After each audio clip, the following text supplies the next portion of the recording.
It was an afternoon that changed a life forever. Here's the story. Rick Olson stood with his son Patrick on a hill overlooking downtown Pittsburgh with its three rivers. And as they gazed out, Patrick pointed out the barges floating up and down three rivers and all the sights, while his son started asking questions, as only a child can. How do they get the sand out of the rail cars and into the barges? Well, Rick had been living in Pittsburgh for 22 years and never really paid attention to things like that. So for 2 hours, this dialogue went back and forth. Then finally, Patrick said to Rick, "Where do you work, Dad?" And so Rick was able to point out where he went to work every day for 5 years. And then he said, "Okay, what's the building next to yours?" And Rick didn't know how to answer. He walked by that building every single day. So when they returned home, they played together. He made dinner for his son. And then when he went downstairs, he had an epiphany. And one thought kept gnawing at him. I've been here for 22 years. I've never noticed those things. What am I missing? And he realized it was time for a change.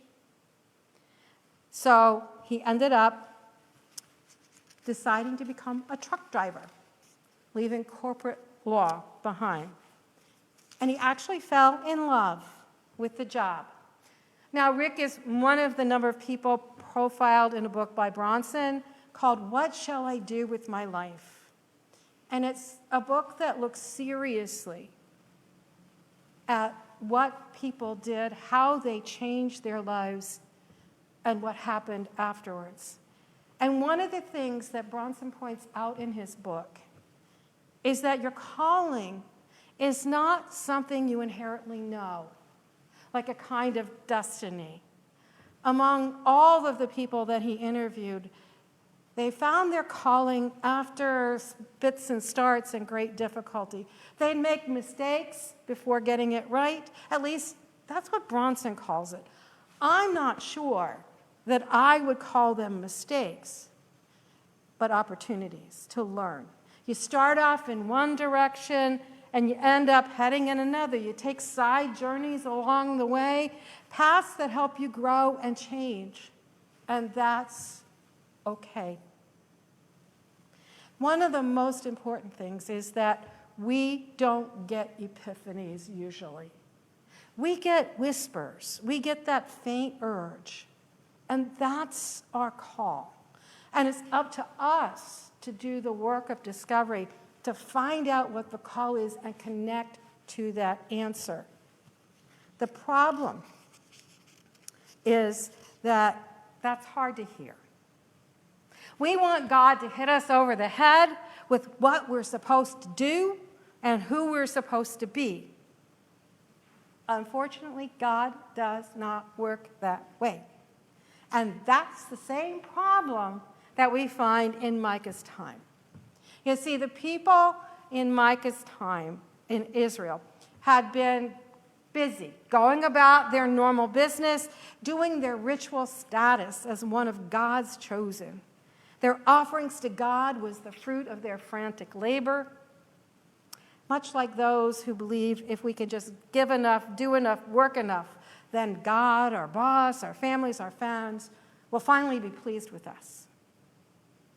Didn't work that way then, and it doesn't work that way now. When it comes to God, we often ask the same question. What do you want of me? What sacrifice can I give you so that you will bless me? And the people in Micah's time thought they knew what God expected of them. And of course, they expected something in return. In our passage for today, they've accused God of not living up to their expectations. But if you look at the passage carefully, it begins with God. And God has a controversy with the people of Israel.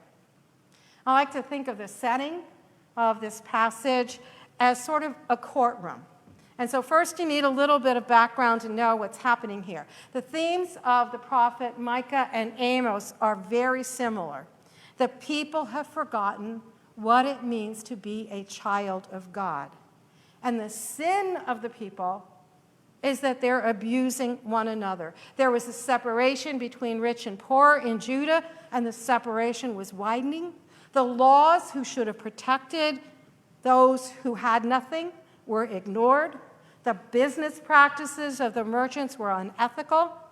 The people entrusted to care for the system were corrupt. So there was no one to whom people could go for justice. So God comes and addresses the leaders and the people. And like any good lawyer, God calls character witnesses. And look who's called.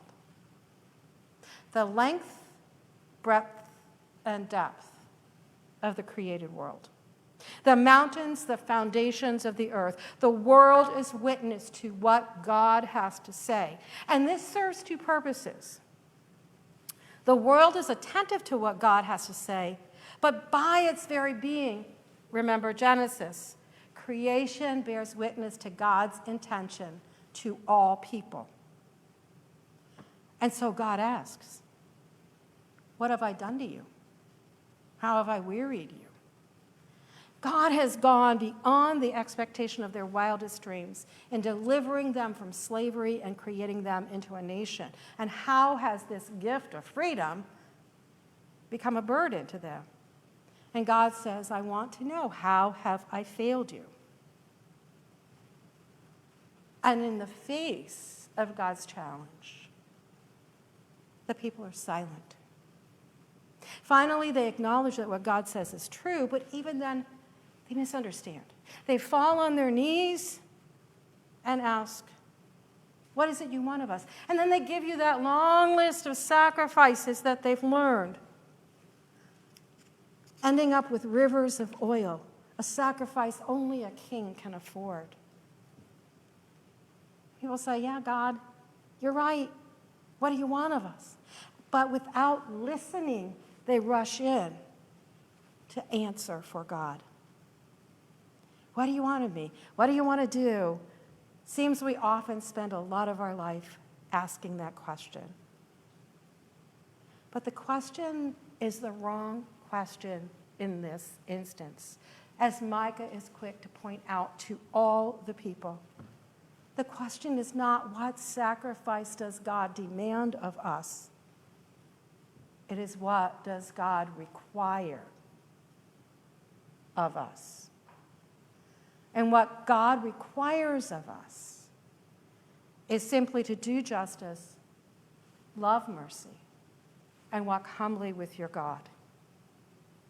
Seems really easy, but it's really hard because it costs us our time and ourselves. It is a sacrifice from us that transforms us. So what does God require of us? Let's look at it a little more closely. To do justice. So what does that mean? The Hebrew here is mishpat. Justice, or doing what is right, what is fitting. And it means we should be involved in caring for those who are less fortunate than we are. We are to pay attention to the wants and needs of those who need food, who need shelter. We are to listen for their cries. We are to hear their pain. The thing is, we're not perfect. No one's perfect. So how can we do this? Well, we can't do it for everyone, but we can work for justice in our time and space. We can care for the least of these. We can pay attention to those who are crying because they're cold, they're hungry, they have no place to be, for those who are being put out. For me, this is important in our day and age. People are struggling. Our supports and our safety nets that have been in place are failing us at this point in time. The good news is that people are aware. They're organizing. They're caring and protecting the vulnerable. To love mercy or loving kindness, well, we need to be merciful for all people, but mercy means to care for one another. Kindness and mercy lives in the tone of my voice, in how I care for others as I walk with other people side by side. To love mercy really means to care for one another. It's an intimate caring for every person we come in contact with. The word in Hebrew is hesed. Hesed is one of the most richest, powerful words in the Old Testament because it reflects the loyal love that the people committed to the God of the Bible have for one another. It's something that people do, not have. Something that we do for one another. How is that possible? I may care deeply for my best friends, but I would be the first to say I don't act with loving kindness towards her, and it's even harder to act with loving kindness all the time towards people that I struggle with, that I'm angry with. The solution to how to do this is to walk humbly with our God. Humble is the closest to English we have, but it's really not a good translation, and it's hard to translate it because it's a word that appears this one time in our Bible. But the goal of walking with God is to have a life led in communion with God. To be in communion with God means to be attentive to God. And Micah reminds us that the cost of being with God is to walk that less traveled path of listening for God's presence in our lives, of hearing God's voice that guides us along our way, to listen and to walk with Christ behind the cross.